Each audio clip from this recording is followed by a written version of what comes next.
देखते होतई हमारे उड़हिया बैठी के पिपरा के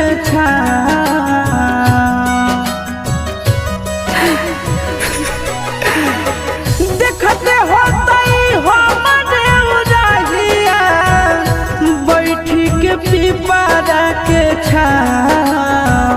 रुक रुक रुक अरे टरेनिया रुक रुक रुक रे टरेनिया